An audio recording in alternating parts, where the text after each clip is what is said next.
Je kiffe, hein, tu me dis chante, je chante. Hein. Sur scène, il y a toujours les instruments, il y a vraiment l'équipe avec les instruments. Ouais, il y a le band complet avec batterie avec le SPD, basse avec un petit synthé, clavier, sax et donc moi la voix avec un clavier, un sampler.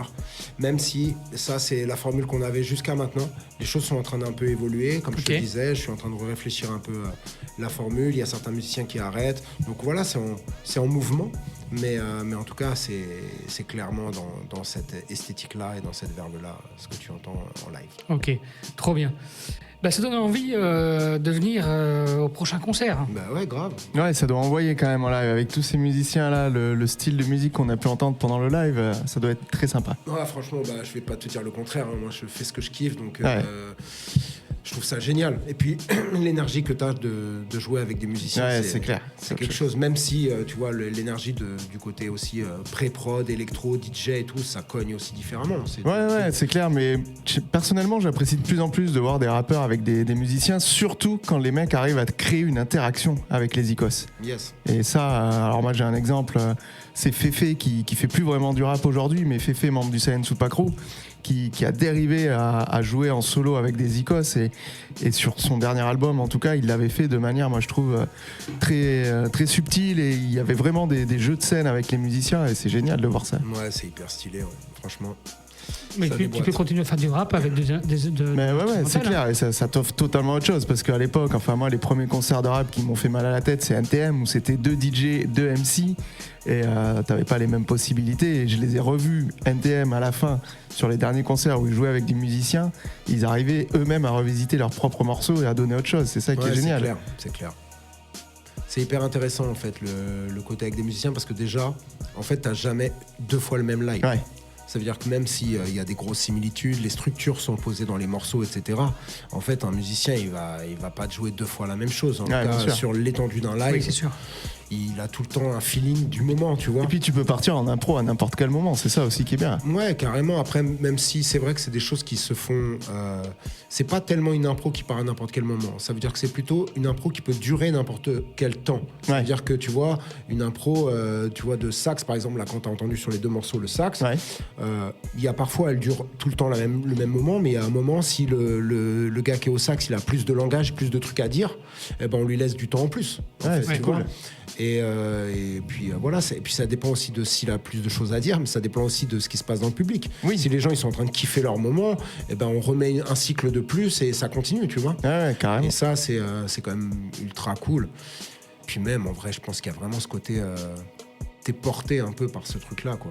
Ouais, c'est super cool. Moi j'aurais du mal à revenir en arrière. À revenir en arrière. Je dirais pas complètement, c'est pas vrai, je pourrais aller kicker avec un DJ, tu vois. Mais je pense que ça, y a un truc qui manquerait. Tu vois, là, je suis en train de réfléchir à monter une formule. Parce que bon, comme on parlait de ça, moi je vis de ça, donc je suis intermittent parce que je vends les concerts. Et du coup, c'est moi qui fais le booking et qui vend ça, et qui vend les concerts.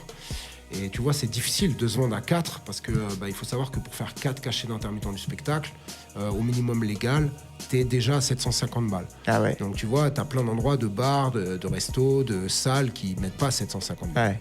Donc déjà, c'est dur à vendre. Et puis, t'as des endroits où, par exemple, tu rentres pas avec une batterie. Tu vois, t'as plein de lieux trop petits, où tu ferais trop de bruit. Ou voilà, pas assez en fait, en termes d'insonorisation. D'insonorisation, et puis surtout, en fait, la batterie, c'est, tu vois, le kick et la caisse claire, principalement. C'est des trucs que tu peux jouer, le gars peut jouer moins fort. Et tu vois, j'ai la chance d'avoir eu des batteurs qui savent le faire. Mais, en gros, tu contrôles pas un volume. C'est-à-dire que t'as des endroits comme ça où carrément il t'oblige à la batterie électronique, parce que la batterie électronique, tu peux décider que s'il n'y aura pas un son plus fort que ce niveau-là. Ah oui. Tu vois ce que je veux te dire ?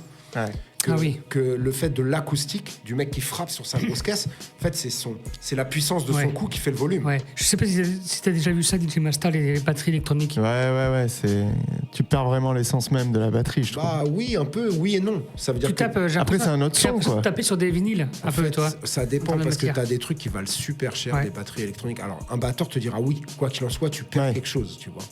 Mais t'as des batteries qui valent super cher, qui ont vraiment ce qu'on appelle la vélocité, c'est-à-dire tu tapes plus fort ou moins fort, fort et qui n'ont pas le même son qui sort. Ouais. Tu vois, Ouais. qui vraiment prennent cette vélocité-là et qui prennent aussi même parce qu'une caisse claire, par exemple, ou un kick, enfin une caisse claire plutôt, selon où tu tapes, t'as pas le même son. Ouais. Tu vois, selon comment tu tapes, t'as pas le même son. Et t'as des batteries qui reproduisent ça, qui essayent de le reproduire le plus fidèlement possible et qui arrivent potentiellement bien. Mais effectivement, c'est différent. Mais t'as quand même le jeu du batteur. Tu vois, Ouais. ce que t'as pas Ouais. quand tu viens et tu lances une batterie, tu vois. Ah oui, c'est Tu sûr. lances le C'est DJ, il sûr. lance la batte.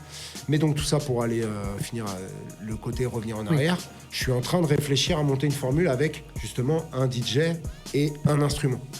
Après, le DJ, il peut aussi jouer du sampler, et ça, j'en ai déjà vu, c'est qu'ils le font super bien en live. À fond, à fond. Et ça apporte aussi quelque chose, que c'est entre le pur DJ qui te balance les instrus et le groupe qui joue en live. Tu parles de machine. Ouais. Tu sais, le pad. Ouais, c'est ça, les pads où tu peux jouer en live comme C'est ça, et Mais- t'as des mais ouais, DJ qui savent super bien le faire. Ouais, ça marche super bien. Après, c'est vrai que je pense que même si je monte une formule comme ça, je garderai quand même un musicien. Ouais. Soit un guitariste, soit un clavier. Parce qu'il y a vraiment un truc comme ça que je trouve incroyable. Bah, surtout avec vos sonorités, quoi. Ouais, de ouf. Bon, après, oui.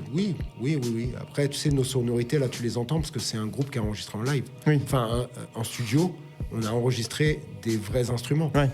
Mais je pourrais très bien produire ces mêmes morceaux Oui, en les samplant. avec des prods et avec des VST. Ouais. Et ça aurait juste une couleur différente. Ouais. D'ailleurs, je crois qu'on n'a pas balancé de son encore. Et dans les sons qu'on va balancer, t'as Sans Blague qui est vraiment produit comme ça, pour Ok. le coup. Même si, par exemple, le batteur a joué, le batteur, là, en live, il a sur certains morceaux ce qu'on appelle des triggers. C'est-à-dire que c'est des capteurs qu'il y a sur les fûts de batterie Ok. et qui envoient, en plus du son de batterie acoustique, qui envoie une caisse claire électronique et un kick électronique en plus, pour que le son qui sorte soit un mix de l'acoustique et de l'électronique. Parce qu'on a un morceau là qui s'appelle Sans Blague, qui est vraiment un électro, quoi. On va l'écouter après. Et on veut qu'il n'y ait pas seulement ce son acoustique, mais qu'il y ait ce kick électro, tu vois, et cette caisse claire électro, du coup. Donc ouais, tout ça pour dire, on peut produire ces sons-là avec des sons différents. Justement, tu parlais de Sans Blague, c'est le titre qu'on va écouter maintenant, DJ Masta. Yes. Et on revient juste après pour clôturer cette émission. Qui est clippé d'ailleurs sur YouTube. Allez checker le clip. Allez.